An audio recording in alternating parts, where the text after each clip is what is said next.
Hi hello నమస్తే, నేను మీ యాంకర్ ధనుష్. వెల్కమ్ టు ఐట్రీ. ఈరోజు మనతో పాటు నా గెస్ట్ మా జాయింట్ సెక్రటరీ కరాటి కళ్యాణి గారు. ఆవిడతో మాట్లాడి ఈ మధ్యకాలంలో జరుగుతున్న ఈ రేవ్ పార్టీ ఇష్యూ గురించి అండ్ టాలీవుడ్లో చాలా మంది పేర్లు వినిపిస్తున్నాయి, వీటిలన్నిటి గురించి ఆమెతో మాట్లాడి తెలిసిన ప్రయత్నం అయితే చేద్దాం. హాయ్ కళ్యాణి గారు, హలో. ఎలా ఉన్నారు? సూపర్. ఫస్ట్ ఆఫ్ ఆల్ మీ దగ్గర రావడానికి మేజర్ రీజన్ ఏంటంటే మిగతా వాళ్ళు ఎవరు రియాక్ట్ అవ్వలేదు, కానీ కరాటి కళ్యాణి గారు ఒకటే రియాక్ట్ అయ్యారు, అది కూడా హేమ గారి ఇష్యూలో. ఎందుకు? నేను హేమ గారు ఉన్నారని రియాక్ట్ అవ్వలేదు. ఫస్ట్ యాక్చువల్గా నాకు పార్టీలన్నా ఇలాంటివి జనాల్ని చెడగొట్టి యువతను చెడగొట్టి ఇట్లాంటివి కొంచెం సోషల్ కాజెస్ కోసం ఫైట్ చేస్తుంటా కదా, నాకు కొంచెం సమాజం పైన కొంచెం ఎక్కువ ఏంటంటే బాధ్యత నాకు కూడా ఉంది అని ఫీల్ అవుతుంటాను కొన్నిట్లో. కాబట్టి ఎవరు అనకపోయినా ముందెళ్ళి మాట్లాడేసి తిట్టేవాడు తిడుతూనే ఉంటాడు. తిట్టినా వాడేవాడు నాకేం పెట్టడు, వాడేవాడు నన్ను చూడడు, వాడేవాడు నాకు చేయడు. నేను నా పని నేను సిన్సియర్గా చేస్తున్నాను, అంతే.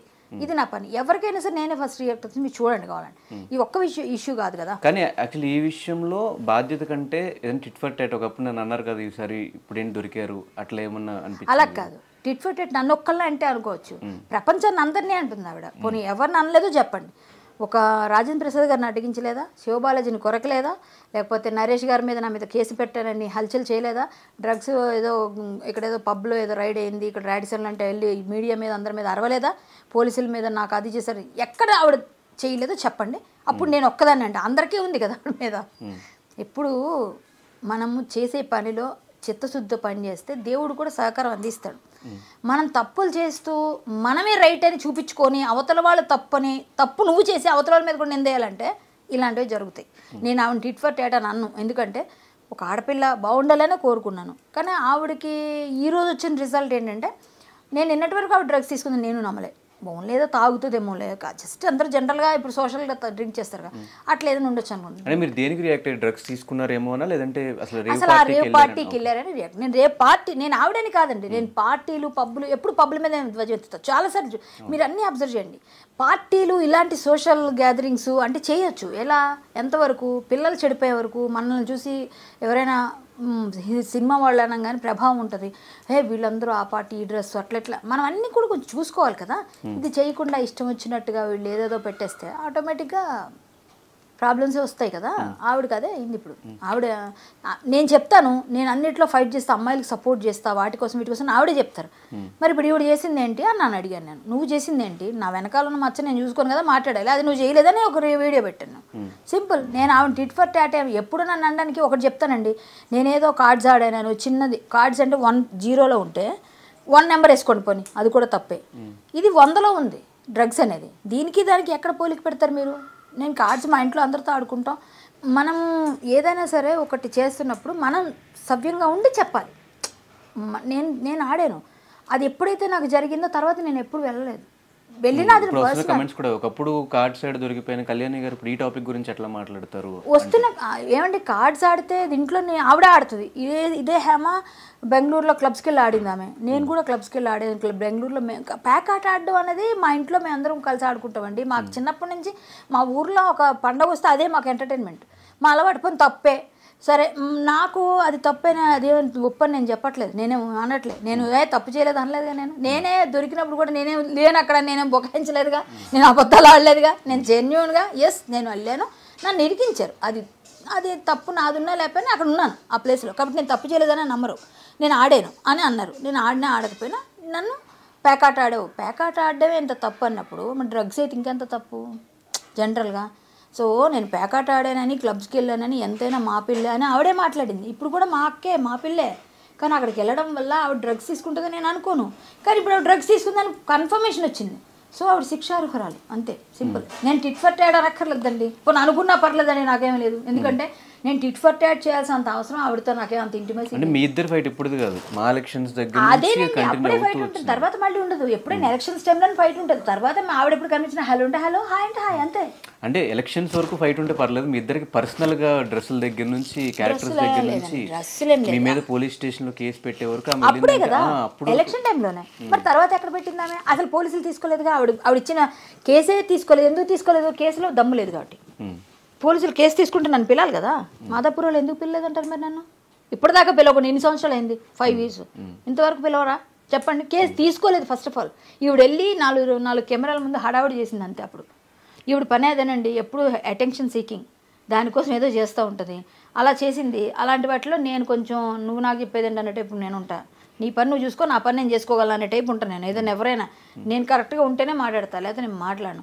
ఇప్పుడు నేను ప్యాకాట్ ఆడాను కదా మాట్లాడకూడదు అంటే నేను డ్రగ్స్ తీసుకోలేదు, నేనేం చెడగొట్టలేదు, నా వల్ల సమాజం చెడిపోలేదు. ప్యాకాట్ ఆడితే నేను పోయా, నేను బ్యాడ్ అయ్యా, నా డబ్బు పోయింది, నా తల్లిదండ్రికి బ్యాడ్ నేమ్ వచ్చింది, నా బ్రదర్స్కి వచ్చింది, నా పర్సనల్ ఈగో, నా పర్సనల్ ఏమంటారు రెప్యుటేషన్ పోయింది. అంతేగాని సమాజాన్ని చెడగొట్టట్లే. ఈ డ్రగ్స్ వల్ల సమాజం చెడిపోతుంది, అది కదా ఇప్పుడు చెప్తుంది. సమాజం చెడిపోతుంది. నేను ప్యాకెట్ ఆడితే నా ఇంట్లోనే ఆడుకున్నా, లేకపోతే ఒక ఫ్రెండ్స్తో ఆడుకుంటే అది నాకే బ్యాడ్ అయింది. ఈ సమాజంలో 10 మంది 150 మందిలో వెళ్ళి నేనేం డ్రగ్స్ తీసుకోలేదు, 150 మందిలో నేనేం సమాజాన్ని చెడగొట్టే అసాంఘిక కార్యకలాపాలు చేయలేదు. అందులో ఇది కూడా ఉండొచ్చేమో, బట్ ఇది ఎక్కడో ఉంటుంది, అది ఎక్కడో ఉంది. సో నేను చెయ్యలేదు అని ఏ రోజు బుకాయించలేదా? నేను ప్యాకెట్ ఆడితే అది పెద్ద నేరం అయిపోయింది అంతే లేదా? ఓకే, అది నా పర్సనల్, అది నా పర్సనల్. నువ్వే నాకు డబ్బులు ఇవ్వవు కదా. నువ్వు ఎవడైతే మాట్లాడుతున్నావు, ఎదవలు ఎవరైతే మాట్లాడుతున్నారో వాళ్ళందరూ నాకేం డబ్బు ఇచ్చారు? ఎవడన్నా ఇవ్వలేదుగా, నేనేం తీసుకోలేదుగా, ఎవరిని బెగ్ చేయలేదుగా. నా పర్సనల్గా నేను ఆడుకున్నాను, అదొక చిన్న ఎంటర్టైన్మెంట్. నాకు తాగడం అలవాట్లేదు, తిరగడం అలవాట్లేదు, సోషల్ గ్యాదరింగ్స్ లేవు, ఒకే ఒక్క అలవాటు ప్యాకాడేదాన్ని. అది కూడా మానుకున్నా, అది నాకు మంచి జరిగింది. నేను వెళ్ళి ఆ రోజు అలా అవ్వడం వల్ల ఈ రోజు దాకా నేను ఎక్కడైనా కనిపించాను, మీరు చూపించమనండి, నేను ఎక్కడ ఆడలేదు. నేను మట్టుకోలేదు, నాకు అవసరం లేదు. నేను ఒక్కసారి డిసైడ్ అయిపోయి అది ఉండడం అంటే కదా అంటున్నారు, అదే లేకపోతే నన్ను ఎవరంటారు? మానేశాను. ఇప్పుడు ఆవిడ ప్యాకాట్ ఆడిన ఆవిడ చెప్పరు ప్యాకాట్కి డ్రగ్స్కి ఒకటేనా అండి? పోనీ వాళ్ళనే అడగండి. నేను ఎప్పుడో ఆడుకున్నా, 2015లో అయిపోయింది అది. ఈ రోజు దాకా అంటున్నారన్నా నేను భరించుకోలేదు. సరే, దానివల్ల నా పర్సనల్ ఇష్యూ, అది నా వ్యక్తిగతం, అది పూర్తిగా. సమాజానికి ఏం నష్టమైంది దానివల్ల? సో ఒక మా అసోసియేషన్లో మీరు ఇప్పుడు జాయింట్ సెక్రటరీగా ఉన్నారు, ఆ విధుల్లో ఉన్నారు కాబట్టి, అదే మా అసోసియేషన్ నుంచి హేమ గారు అంటే బయట వాళ్ళు ఎవరు చేసిన అప్కమింగ్ ఆర్టిస్టులు చేసిన వాళ్ళు ఏదో యూత్గా ఎంటర్టైన్మెంట్గా చేశారు, వాళ్ళకి ఒకసారి చెప్తే అయిపోద్ది మా అనుకుంటారు చెప్పి ఆ పొజిషన్లో ఉండి, అండ్ ఆమె ఇన్స్టాగ్రామ్ చూస్తే వైస్ ప్రెసిడెంట్ అని చెప్పి పెట్టుకుని ఉన్నారో లేదో నాకు తెలీదు, పెట్టుకున్నారు. కాబట్టి ఆ పొజిషన్లో ఉన్న వ్యక్తి చేస్తే మా అసోసియేషన్ మీద ఉన్న నమ్మకం టాలీవుడ్లో పోతుంది కదా. అవును, దీనికి మీరు ఏం చెప్తారు? ఆవిడ బాధ్యత కలిగి ప్రవర్తించాలి. ఇప్పుడు ఆవిడ కంటెస్ట్ చేశారు, ఓన్లీ వైస్ ప్రెసిడెంట్గా ఓడిపోయారు. ఇప్పుడు లేరు, ఇప్పుడు ఆవిడ కాదు పృథ్వీ గారు ప్లస్ మాదాల రవి గారు వైస్ ప్రెసిడెంట్ మాకు. ఆవిడ ఓడిపోయారు. ఆ ప్యానల్లో ఉన్నారు. ఏదైనా వాళ్ళు చాలా వరకు రిజైన్ చేశారు, కొంతమంది పోస్టులు వచ్చేసాయి. ఇలా అందరూ మరి నెక్స్ట్ ప్లేస్లో ఉన్న వాళ్ళకి ఇచ్చేసారు. సో అది కంటిన్యూ అవుతుంది ఒక ప్యానల్ మాది. అందులో ఈవిడ వైస్ ప్రెసిడెంట్గా చేసి ఓడిపోయిన ఆవిడ వైస్ ప్రెసిడెంట్గా ఎలా పెట్టుకుంటారు? అది ఫేకే కదా, అది ఫాల్సే కదా. సో అది కూడా తప్పే, అది కూడా చేయకూడదు. ఇప్పుడు అది కూడా తప్పుడు ఇదనమాట. ఇన్స్టాగ్రామ్లో మా అసోసియేషన్ వైస్ ప్రెసిడెంట్ని ఎలా పెడతారు? అది తప్పు, ఆవిడ చేసిన పని చాలా ఫేక్ అది. అలాగే మొన్న అక్కడ ఉండి నేను ఇక్కడ లేను, నేను మా ఇంట్లో ఉన్నాను, ఫామ్ హౌస్లో ఉన్నానని ఒక ఫేక్ వీడియో పంపించడం, దానివల్ల ఆవిడ దొరికారు. యాక్చువల్గా అది కానీ ఆవిడ పెట్టకపోతే పోలీసులు కూడా కాముగా ఉండేవాళ్ళేమో. ఎందుకంటే ఈవిడ ఉందని తెలిసింది బయటికి, ఈవిడ లేదని చెప్తున్నాను కానీ వాళ్ళకి కూడా కోపం వస్తుంది కదా. ఇక్కడే ఉండి మాదిపులో ఉండి మీరు లేమని ఎట్లా చెప్తారో వాళ్ళు ఫోటో కూడా రిలీజ్ చేశారు. సో విషయం అంతా ఆవిడే గొయ్యి తీసుకొని దానిలో దూకుతాను దూకేసింది ఆవిడ. అది విషయం, అన్ని ఫాల్స్. ఇంకెవరి మీదైనా ఎలా ఉంటుంది నమ్మకం? ఆవిడ మీద ఇండస్ట్రీ అందరి మీద ఎందుకు ఉండదండి? ఉంటుంది. మా అసోసియేషన్ మీద ఏమి దీన్ని మత్స్యం పడడానికి ఆవిడ నిజంగా వైస్ ప్రెసిడెంట్ అయితే పడేది కాదు కదా. ఆవిడ కానప్పుడు ఆవిడంతటా ఆవిడే పెట్టేసుకొని ఫేక్గా పెట్టుకుంటే మా అసోసియేషన్కి ఏమవుద్ది? ఒకవేళ కాకపోయినా ఒక ప్యానల్ మెంబర్ ఆపోజిట్లో ఉన్న ఎక్కడ ఉన్నా కూడా ఒక ప్యానల్ మెంబర్గా ఒక మెంబర్ అండి ఆవిడ, ఒక మెంబర్గా ఉన్నా కూడా ఇలాంటిది చేసినప్పుడు మళ్ళీ ఆవిడని రిపీట్ చేస్తే రేపొద్దున ఆవిడకి ఏదైనా పనిష్మెంట్ విష్ణు గారు వచ్చాక ఇస్తారా లేదన్నా చూడాలి. విష్ణు గారి దృష్టికి ఇక్కడ వెళ్ళిందానే అనుకోవట్లేదు, ఎందుకంటే ఆయన బాగా బిజీ ఉన్నాడు. కేన్స్ ఫెస్టివల్లో ఉన్నారు, ఆయన ఫిల్మ్ ఫెస్టివల్లో ఉన్నారు. అక్కడి నుంచి వచ్చిన తర్వాత డెసిషన్ తీసుకుంటారు డిసిప్లినరీ కమిటీతో కలిపి. అంతకుమించి ఇంకేమీ నాకు తెలిసి హేమ విషయంలో ఏమవుతుంది అన్నది తెలియదు. అంటే ఈ హేమ విషయం కాదు, ఈ ఇన్సిడెంట్ మీద ఏమన్నా మాలో డిస్కషన్స్ కానీ అయినాయి? ఇంకా ఇప్పటిదాకా కాలేదు. ఆయన ఉంటే అయ్యేవి. ఆయన ఉంటే మా అందరికీ మీటింగ్ కాల్ఫర్ చేసేవారు, జూమ్ అన్నా లేకపోతే డైరెక్ట్గా అన్నా మేమందరం వెళ్ళేవాళ్ళం. బట్ ఆయన లేడు కదా. ఆయన వచ్చిన తర్వాత స్టార్ట్ అవుతుంది. ఆయన వచ్చేస్తారు, ఇంకో 3-4 డేస్లో మేబీ వచ్చేస్తారు. మంత్ ఎండ్కి వస్తారని నాకు కూడా వచ్చిన ఇన్ఫర్మేషన్, ఆల్రెడీ వచ్చేసింది ఎండ్కి వస్తారు. వచ్చిన వెంటనే స్టార్ట్ చేస్తారు, ఏదైనా మీటింగ్ పెడతారు, దానిపైన డిసిప్లినరీ కమిటీ ఏం యాక్షన్ తీసుకుంటారు. అది ఏ విధమైన యాక్షన్ ఉంటుందా, తీవ్రంగా ఉంటుందా, పార్షికంగా ఉంటుందో తెలియదు.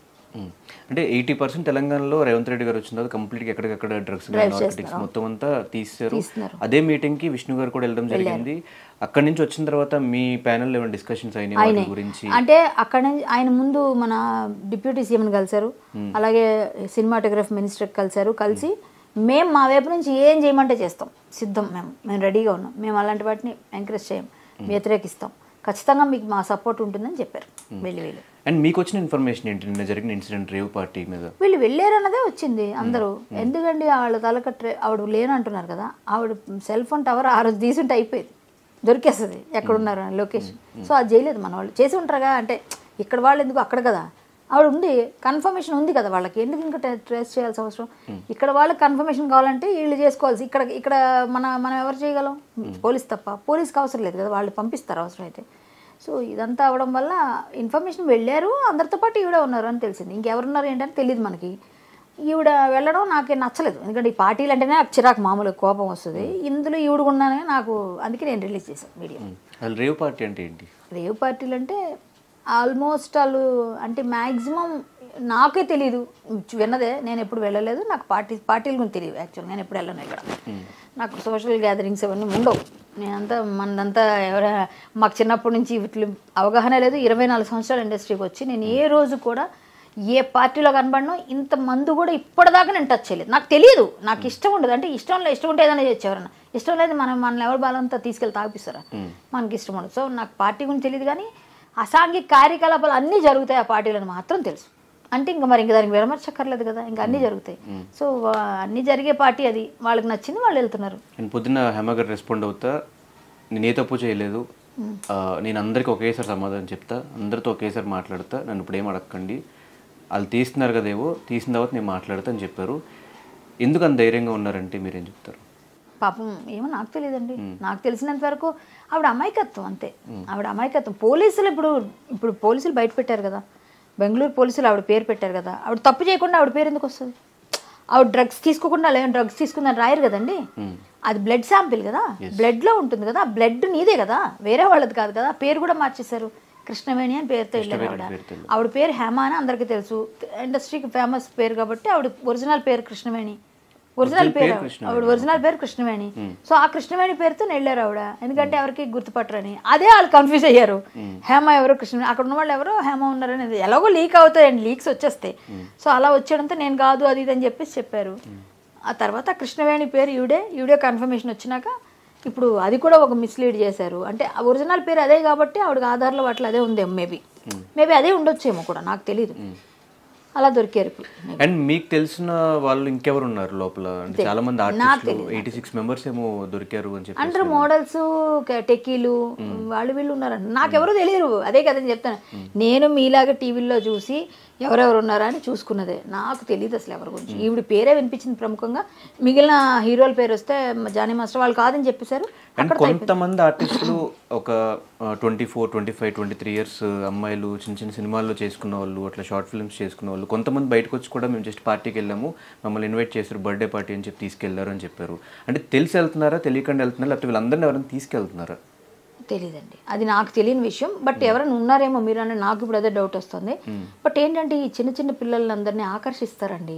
వీళ్ళకి సోషల్ మీడియాలో ఏదో 4 వీడియోల్లో రీల్స్లో పాపులర్ అవగానే సినిమాలో కనిపించాలను, అక్కడ ఉండాలని, ఇక్కడ ఉండాలని, ఎక్కడో పబ్బుల్లో పార్టీల్లో పరిచయాలు ఉంటే జనాలు పరిచయం అవుతారని, అక్కడికి అందరు వస్తారని ఇట్లా వెళ్ళిపోయి అడిక్ట్ అయిపోయి ఇలా పబ్బులకి వాటికి వెళ్ళి వీళ్ళతో పరిచయాల కోసం వెళ్ళి వీళ్ళు బలైపోతున్నారు. పిల్లలు, ఆడపిల్లలు కానీ మగ పిల్లలు కానీ, వాళ్ళకున్న ఆ ప్యాషనే వాళ్ళని బలి తీసుకుంటుంది. అది కొంచెం బ్యాలెన్స్డ్గా ఏది కరెక్ట్ అని చూసుకొని చేసుకుంటే బెటర్. ఇలా వెళ్ళి ఇలాంటివి ఇరుక్కుంటే లైఫ్లు రూయిన్ అయిపోతుంది. తర్వాత అలవాటు అయిపోయి ఇంకా ఎలాగో మనం బ్యాడ్ నేమ్ వచ్చిందని డిప్రెషన్లోకి వెళ్ళి ఇంకా ఎక్కువైపోతుంది వీళ్ళ పని.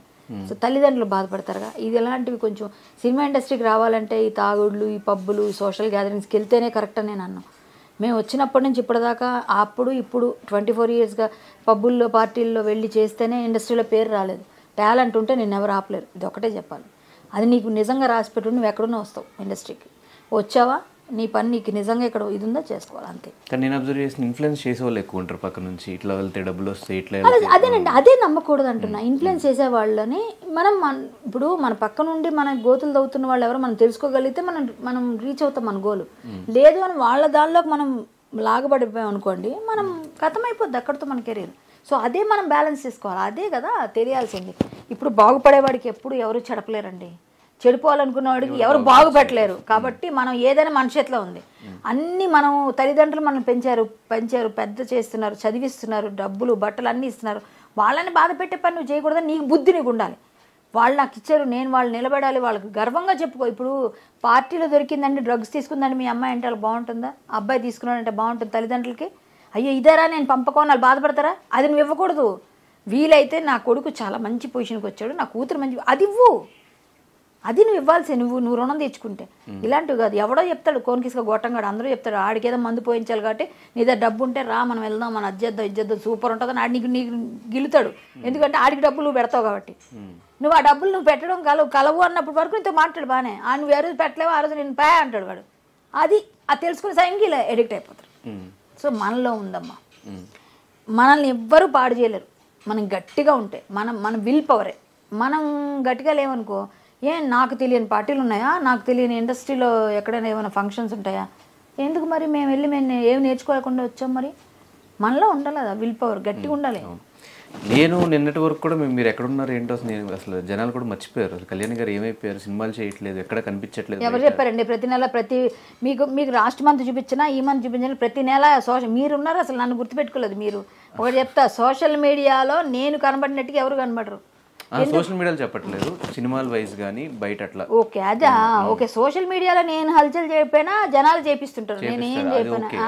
అది మరి మర్చిపోయారు అనకండి. మీరు ఏం మాట్లాడినా కూడా అది వైరల్ అయిపోతుంది. అదే కదా, నేను ఏదైనా ఉన్నట్టు మాట్లాడతా. ఏ రోజు ఆ రోజు వస్తాను. నేను సినిమాల్లో కనిపించట్లేదు ఎందుకు? దానికి రీజన్ ఒకవేళ ఆ టైంలో మా ఎలక్షన్స్ చిరంజీవి గారికి కానీ ప్రకాష్ రాజ్ గారి ప్యానల్కి కానీ ఆపోజిట్గా నుంచోవడం అదేమన్నా రీజనా? ఏమోనండి నాకు తెలీదు. మరి విష్ణు మంచు గారు ఇవ్వచ్చు కదా. ఇప్పుడు వాళ్ళే ఇవ్వలేదు, వాళ్ళే సినిమాలు చేస్తారు. కంపారిటివ్లీ అటు సైడ్ హీరోస్ ఎక్కువ ఉన్నారు కదా. ఏమోనండి, అలా ఎవరైనా తొక్కేస్తారని నేను అనుకోను. ఇండస్ట్రీలో అంత చిరంజీవి గారు అంత అంటే ఆయన చేస్తారని ఆయన చెప్తే అటు ఆపోజిట్ గా వెళ్ళినప్పుడు కొంత నెగిటివిటీ మీ సైడ్ కూడా ఓకే అండి అనుకోనివ్వండి. ఇవ్వలేదు సినిమాలో, నేను సినిమా తీసుకుంటానండి. ఇవ్వద్దు నాకు, నేను సినిమా తీసుకుంటా. నా చేతనైంది, నా ఐఫోన్తో నేను సినిమా తీసుకుంటా. ఐఫోన్లో తీయొచ్చు కదా సినిమా, నిరూపించారు కదా. నా ఐఫోన్ ఉంది నా దగ్గర, హ్యాపీగా నేను సినిమా తీసుకుంటా. నా దగ్గర స్టోరీస్ ఉన్నాయి, నేను మంచి డైరెక్టరు, ఫ్యూచర్లో మీరు తెలుసుకుంటారు.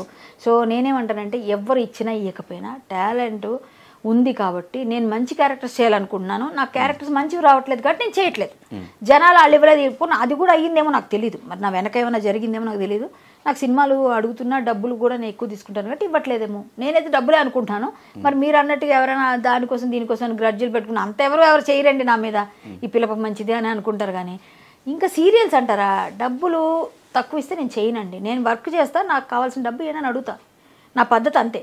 ఆ డబ్బులు వాళ్ళు ఇవ్వట్లేదు కాబట్టి నేను అనుకున్నాను. కొన్ని అడుగుతూనే ఉన్నారు, ఇప్పటికి కూడా వస్తూనే ఉన్నాయి. మంచి డబ్బులు వస్తే చేస్తాను. నేను సినిమాలు లేకపోయినా ఏం లేకపోయినా హరికథ చెప్పుకున్నాను, ఒకటో రెండో కథలు చెప్తాను. నాకు హ్యాపీగా నా మెయింటెనెన్స్కి వెళ్ళిపోతుంది. అయ్యో నేను చెప్తాను అంటే మూవీ ఆర్టిస్ట్ కదండి నేను. సో బయటకు వచ్చి బయట వాళ్ళు కథ చెప్తే ఒక 10,000 15,000 ఇస్తే నేను 1,00,000 ఇస్తే కానీ చేయను. మరీ లోకల్గా అయితే 50,000 నుంచి 70,000 ఇస్తే తీసుకుని మొన్నే ఆల్వాళ్ళలో చెప్పా శ్రీరామనవమి దగ్గర. నేను చెప్తున్నాను, నేను కథలు చెప్పుకుంటున్నాను, నేను మాట్లాడుతున్నాను. ఫేస్బుక్ మీరు ఫాలో అండి, నా ప్రోగ్రామ్స్ కనిపిస్తుంటాయి మీకు. నేను చేస్తున్నాను ప్రోగ్రామ్, అలా నాకు చేసుకున్నా నాకు ఏదో వెళ్ళిపోతుంది. లేకపోయినా ఏదో చిన్న స్టూడియో ఉంది మా తమ్ముడిది నాది కలిపి, దాని మీద వచ్చే ఆదాయమో ఇలా వెళ్తుంది నాకు. రికార్డింగ్, డబ్బింగ్, ఎడిటింగ్, చిన్న సినిమా ఒకటి తీసాడు మా తమ్ముడు. సో మా ఊళ్ళో వచ్చిన అద్దులు వెళ్ళిపోతుంది నాకు మెల్లగా. అంతకన్నా నాకేం నష్టం లేదు. అండ్ నేను బెగ్ చేయను ఎవరిని. ఓకే, నేను అబ్జర్వ్ చేసింది ఇటు సైడ్ ఎవరైనా కూడా మాట్లాడాలి అనుకుంటే వాళ్ళు డైరెక్ట్గా మాట్లాడితే ఏ మాట ఎటు వెళ్ళి ఏ కాంట్రవర్సీ అయిద్దో అని కొంచెం భయపడి కళ్యాణి గారికి అట్లా వదులుతారు. అవునా? కళ్యాణి గారు అట్లా ఎవరైనా మీ పైన ఉన్న వాళ్ళైనా విష్ణు గారి ప్యానల్ సైడ్ ఎవరైనా కూడా అట్లా వాళ్ళు ఏం మాట్లాడాలనుకున్నా కూడా ఓకే కళ్యాణి గారు మీరు మాట్లాడని చెప్పి మిమ్మల్ని వదిలేస్తే మీరు అట్లా మాట్లాడేస్తారు. అంటే వాళ్ళు ఎవరో నాకు గిలితే చెప్పడం నాకు జ్ఞానం లేదా, నాకు ఆలోచన లేదా. పోను ఓకే ఎప్పుడు చెప్తారు? మొన్న సెల్ఫీ రిలీజ్ చేయమని ఎవరు చెప్పారు? నాకెవరు చెప్పుకొని అనుకుందాం. నేనేమన్నాను, బెంగళూరు పోలీసులు ఏదో ఒకటి తేలుస్తారని నేను చెప్పాను. అప్పుడు నాకు ఎవరు చెప్పారు? పోనీ ఇవాళ రేపు నిన్న అంటే మేము మాట్లాడుకున్నా.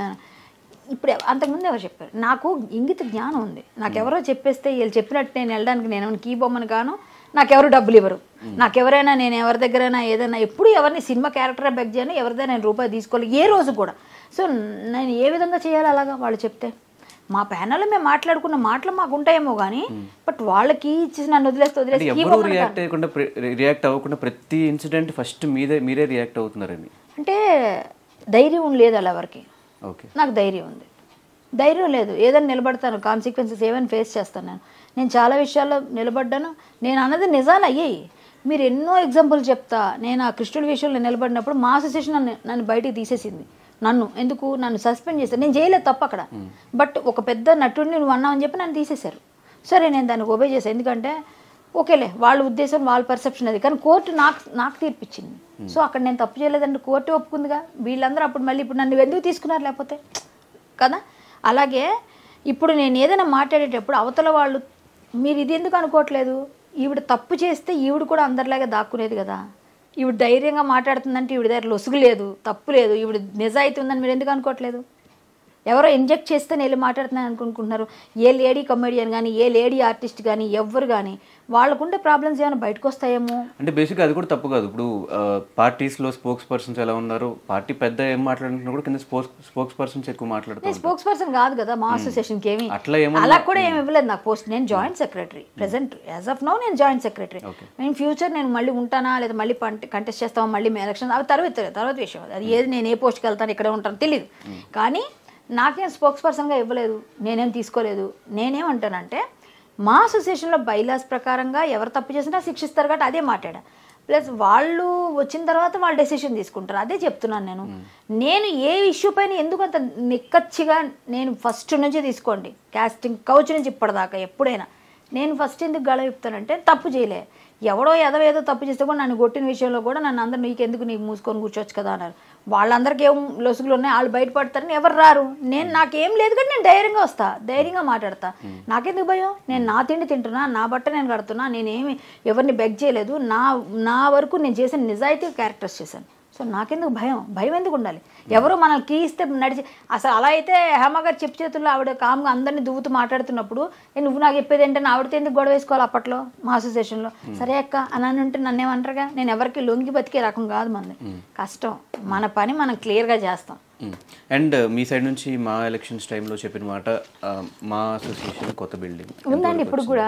అదే మీ అందరికీ అర్థం కావట్లేదు. మా అసోసియేషన్ బిల్డింగ్ విష్ణు గారు నార్సింగ్లో కొనేయడానికి రెడీ చేశారు. 1 year లోనే రెడీ చేశారండి. అప్పుడే చేశారు, అప్పుడే మీటింగ్ బెటర్ చేశారు. మీకు తెలియదు ఇంటర్నల్గా ఇంతకుముందు మీ మీడియాకు ఆహ్వానం ఉండేది, ఇప్పుడు లేదు కాబట్టి మీకు తెలియట్లేదు. సో అది ఆ బిల్డింగ్ అంతా రెడీ చేస్తారు. నార్సింగ్ వద్దు బాబు, పెద్దవాళ్ళు అంత దూరం ఎక్కడ వస్తాం, ఫిల్మ్ నగర్లో ఇది డిమాలిష్ చేస్తున్నారట ఈ ప్లేస్ని, ఇది మళ్ళీ ఫ్లోర్స్ కడతారు కదా, మీరు ఇక్కడ తీసుకుంటా అంటున్నారు. ఆయన కూడా ఇచ్చాడు 2 ఆప్షన్, ఇది తీసుకుంటే ఇక్కడ తీసుకుందాం అంటే ఇక్కడ చేయించండి అని చెప్పారు. అది ఇప్పుడు ఆగిపోయింది, చేయలేదు, డిమాలిష్ చేయలేదండి. దానికి మనం ఏం చేయగలం? వాళ్ళు డిమాలిష్ చేస్తే ఈయన కొన్నాను ఇప్పుడు కూడా డబ్బులు రెడీగానే ఇస్తానని అని చెప్పాడు ఆయన. డిమాలిష్ చేయలేదు, కట్టలేదు. సో ఇప్పుడు ఆయన ఎక్కడ కట్టేస్తాడు? ఇప్పుడు మళ్ళీ మన రేవంత్ రెడ్డి గారి ప్రభుత్వానికి అర్జీ పెడితే వాళ్ళు ఇచ్చారు, మీరు ల్యాండ్ సర్వే చేసి పంపించండి, మేము ఇచ్చేస్తాం, 1000 yards ఇవ్వండి, 19 monthsలో కట్టేస్తాను, 18 monthsలో అని చెప్పారు. మొన్న కూడా జరిగింది. సో ఆయన బిల్డింగ్ కట్టే వరకు ఆయన అధ్యక్షుడు, మొన్న అందరూ తీర్మానం కూడా చేశారు. సో అంతవరకు ఎలక్షన్స్ ఉండవని అన్నారు. బిల్డింగ్ మొన్న అయిపోయిందిగా, మొన్న అంతా తీర్మానం అయింది. ఒక 2 years వరకు బిల్డింగ్ అయిపోవచ్చు, అయితే అప్పుడే ఎలక్షన్స్. ఓకే. సో ఫైనల్గా పవిత్ర అండ్ చంద్రకాంత్ ఇష్యూ, ఆ లీక్ అయిన చాట్ కూడా మీది, లాస్ట్లో మీతోనే చాట్ చేశారు. అసలు ఏం జరిగింది, ఏం చాట్ చేద్దాం? చందు నాకు 9 years నుంచి తెలుసు, మేము కలిసి వర్క్ చేసాము. అబ్బాయి 390 చేసేటప్పుడు ఈవిడతో పరిచయం నాకు అప్పుడే, ఆవిడతోని. పవిత్ర గారికి అబ్బాయి కూడా అప్పుడు పరిచయం లేదు నేనున్నప్పుడు. నేను బిఫోర్ బిగ్ బాస్ నేను చెప్తుంది, బిగ్ బాస్కి వెళ్ళి వచ్చిన తర్వాత మానేశారు.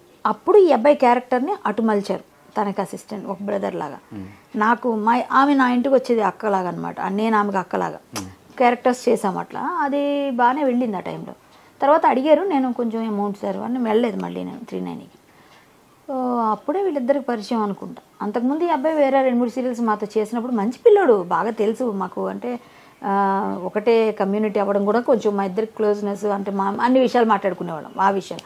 సో అలా మేము మంచిగా మాట్లాడాం. లాస్ట్లో ఈ అమ్మాయి చనిపోయింది అన్నప్పుడు నేను నెంబర్ తీసుకొని మళ్ళీ మాట్లాడాను. అంతవరకు నేను మాట్లాడలే. పెళ్ళి అయిందన్న విషయం కూడా ఆవిడే ఒకప్పుడు చెప్పారు ఒక ప్లేస్లో, అవునా అనుకుని వదిలేసా. తర్వాత ఈ అమ్మాయి చనిపోయింది అనగా అయ్యో బాధపడతాడు కదా, పెళ్లి చేసేసుకున్నారు అన్నారు కదా, నేను ఫోన్ చేశాను. కానీ ఈ అమ్మాయికి డైవోర్స్ ఇవ్వలేదు, ఇంక ఇవన్నీ అయ్యాయి, ఇంకా గొడవల్లోనే ఉన్నారన్న విషయం కూడా తెలియదు. సో అలా అయ్యింది. చందుకి నేను అప్పుడు చాలా నచ్చజెప్పాను. మొన్న లాస్ట్ నేను బుధవారం వరకు మాట్లాడాను, లక్ష్మీవారం ఊరు వెళ్ళాను, ఆ రోజు మాట్లాడలేదు. ఫ్రైడే మాట్లాడదాం అనుకున్నప్పుడు అబ్బాయి డెడ్ బాడీగా మిగిలాడు. అది నాతో మాట్లాడినప్పుడు కూడా పిచ్చి పనులు చేయక చందు అని లాస్ట్ మెసేజ్ అదే ఉంది. మీరు చూడండి కావాలంటే. ధైర్యంగా ఉండాలి, యాదవ్ అంటే ధైర్యం అనే పెట్టాను నేను. అబ్బాయి మంచిగా మాట్లాడాడు, అక్క అక్క అనేవాళ్ళు, అయితే కళ్యాణి గారిని పిలిచాడు. మంచి పిల్లోడమ్మా, అబ్బాయి మాత్రం మంచి అబ్బాయి, మంచి వర్త్ ఉంది, బాగా డెడికేటెడ్గా పని చేసేవాడు, డెడికేషన్ ఉంది వర్క్లో. అలాంటి పిల్లోడు. కానీ అన్నిటికన్నా నాకు ఎక్కువ డ్రింక్ చేసిన ఏమో అది నాకు తెలియదు, అప్పుడు ఏమన్నా నేను చూడలేదు. నాకు అబ్బాయితో అంత మరి ఇంటిమేసి లేదు, ఓన్లీ షూటింగ్లోనే. అలాంటప్పుడు మేము మాట్లాడుకునేది ఏదైనా ఉంటే అంతవరకే. మొన్న చనిపోయినాక 3 రోజులు ఎక్కువ మాట్లాడాను నేను, ఎందుకంటే అబ్బాయి మాట్లాడుతుంటే చచ్చిపోతా అంటున్నాడు. నిమిషంకి ఒకసారి 10 సార్లు అర్థమైంది ఈ అబ్బాయి డిప్రెషన్లో ఉన్నాడు. నాకు తెలుసు ఆ డిప్రెషన్ పరిస్థితి. మా నాన్నగారు చనిపోయినప్పుడు నేను అంతవరకు వెళ్ళాను. మళ్ళీ నన్ను తమాయించుకొని వచ్చి మా ఫాదర్ లేనప్పుడు నేను మా ఫాదర్కి బాగా ఇదనమాట, నేను పెట్టిన ఇంకా నాకు నాకు శూన్యం అయిపోయింది. నేను వెళ్ళిపోయి వచ్చాను ఈ డిప్రెషన్ నుంచి. మనమే రావాలి బయటికి, ఎవరు చెప్పినా రాదు, అది మనం ఓవర్కమ్ చేయాలి. ఏదైనా వర్క్ పెట్టుకో, ఏదైనా చేసుకో, మళ్ళీ నీకు దేవుడు మంచి చేస్తాడని ఇట్లా అబ్బాయికి చాలా చాలా రకాలుగా చెప్పి చూశాను నేను. కానీ అబ్బాయి అలాగేనండి అన్నాడు, అన్నీ మాట్లాడాడు, ఏమో చెప్పాడు. 3 రోజులు మాట్లాడిన తర్వాత మరి సడన్గా అసలు అంత ఏదో బాధలో ఉన్నాడు కదా అనుకున్నాను, కానీ ఇంత డెసిషన్ తీసుకుంటాడు అనుకోలేదు నేను. అంటే ఒక సైడ్ మేము చూస్తున్నప్పుడు ఇటు సైడ్ వీళ్ళది ట్రూ లవ్ పాపం అమ్మాయి కాదు, ఇప్పుడు లవ్ అనకూడదు మనం. ఏదైనా ట్రూ లవ్ చేసుకున్నారు కాబట్టి ట్రూ లవ్ ఒకరి కోసం చనిపోయాడు అని చెప్పి ఇట్లా అనిపిస్తుంది. ఇంకో పక్కన ఆమె అన్యాయం అయిపోయింది అని అటు సైడ్ అనిపిస్తుంది. అన్యాయం అయిపోయింది కాబట్టి నేనైతే విధిలిఖితం అంటానండి. ఒకటి, ఈ పవిత్ర చావు ద్వారా ఈ అబ్బాయికి రాసిపెట్టింది మారకం, చావు. ఆమె చావు ద్వారా ఈ అబ్బాయికి రాసిపెట్టింది. సో అదే భగవంతుడు రాసిందని మీరు నేను ఆపలేమనడానికి ఇది ఒక నిదర్శనం. ఎవరైనా ఇప్పుడు నీకు ప్రాబ్లం ఉందని చెప్పగలుగుతారు. ఆ చెప్పినప్పుడు చాలామంది చెప్పుంటారు, ఎందుకంటే ఆవిడతో నేను చాలామంది చెప్పారంట. నాకు నిన్న మొన్న చెప్పిన సీరియల్ వాళ్ళు అట్లా, ఆవిడ వద్దండి ఎందుకంటే ఆవిడతో నేను చెప్పాము, వినలేదు అన్నారు. ఏమైంది ఇప్పుడు? వెళ్ళొద్దు నిప్పు అంటే వెళ్ళాడు. అదేదో పోను అనుకోకుండా ఆవిడకి ఏదో బ్యాడ్ టైము, ఆవిడ చనిపోయినాక అక్కడ పిల్లలు పెద్దోళ్ళు అయిపోయారు, ఇక్కడ పిల్లలు అన్యాయం అయిపోయారుగా. నీ పిల్లలు నువ్వు చేసింది ఎంత బ్లండర్ మిస్టేక్, నువ్వు వెధోపని చేసావు మామూలుగా అయితే. ఆ పిల్లల లైఫ్ని తీసేసావుగా. ఇప్పుడు ఆవిడ వెళ్ళిపోయింది. పోనీ వెళ్ళిపోయిన తర్వాత నువ్వు సమాయించుకొని సరే చేసిన పాపము ఏదో అయిపోయింది, నా లైఫ్ పోయింది, ఇప్పుడైనా ఈవిడ జాగ్రత్త చూసుకుందాం, పిల్లల్ని చూసుకుందాం ఉండాలి కదా. ఇది చేశాడు కాబట్టి అబ్బాయి చనిపోయినాక వాళ్ళ వైఫ్ వచ్చాక నాకు అనిపించింది. అంతవరకు 3 రోజులు మాట్లాడినప్పుడు ఇవన్నీ తెలుసుంటే చెడామడా తిట్టేదాన్ని నేను. నాకు తెలుసుంటే నేను ఇంకా గట్టిగా తిట్టేద్దును. అబ్బాయి కూడా ఆ చనువు ఉంది కాబట్టి ఏమీ తెలియదు. కానీ నాకు తెలియదు ఆ తర్వాత బయటకు వచ్చిన విషయం, ఆ వైఫ్ వచ్చి మాట్లాడడం, వాళ్ళ అమ్మ నాన్న చెప్పడం, అప్పుడు తెలిసింది. ఆల్మోస్ట్ అలా అయిపోయిందండి డివోర్స్ అన్నాడు. అయిపోయింది డివోర్స్ అని అడిగాను. పెళ్ళికి పిలిచాడు నన్ను, పిల్లలని చెప్పాడు, నీ పిల్లలు పెళ్ళికి వస్తాలని కామెడీ చేశాను, చనిపోయాడు. Thank you so much Kalyani garu. Okay, thank you.